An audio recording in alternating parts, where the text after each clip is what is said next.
heard it said one time, the difference between who you are today and who you will be 5 years from now is the people you meet and the books you read.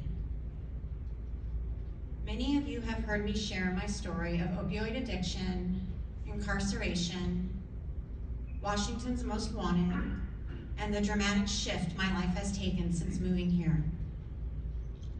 Exactly 5 years ago this month, I stepped off the train in Bellingham with a duffel bag of clothes and 11 teeth in my head. Celebrating Christmas was the furthest thing from my mind. For me, this Christmas is extra special. It's the first time since 2011 that I've decorated a real Christmas tree, let alone adorned with my beloved Mickey Mouse ornaments. With the unpacking of each one, memories come flooding back. Jaden, Joseph, and Angelina's first Christmas, the pickle ornament, all the Santa photos, and 7 copies of 'Twas the Night Before Christmas.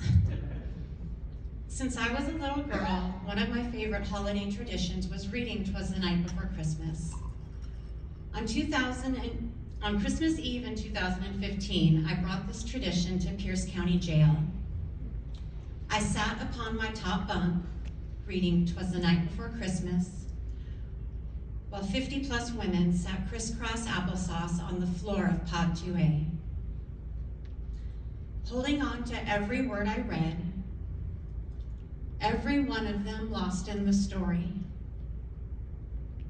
The words from that book washed over us all in a way that none of us who were there that Christmas Eve will ever forget. One of my greatest joys this holiday season came as I donned my Rotary apron to ring the Salvation Army bell outside of Hagen. Service above self, our motto states. As I walked from my car, a gentleman stopped me and asked me if I would pray for him. He had a sign around his neck, which I couldn't read. I couldn't get past his tear-filled eyes, so full of sorrow, so full of despair. He said, "Please pray for me because I feel I don't matter." He went on to say, "I'm too old for this. I'm 57, homeless, and I have MS."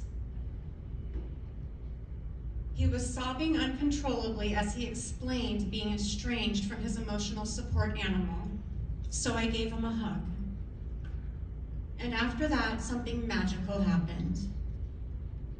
A handful of people approached us, wished us a Merry Christmas, then handed him a $10 or $20 bill. I then asked him if he had a diagnosis, and he said yes, schizoaffective. A smile came across my face. Now, many of you know what I do, but for those of you that don't, I'm the co-occurring disorder specialist on the PACT team, which is Program for Assertive Community Treatment at Lake Whatcom Center. My clients are schizophrenic, schizoaffective, or bipolar with psychotic features, and I work with them on substance use issues.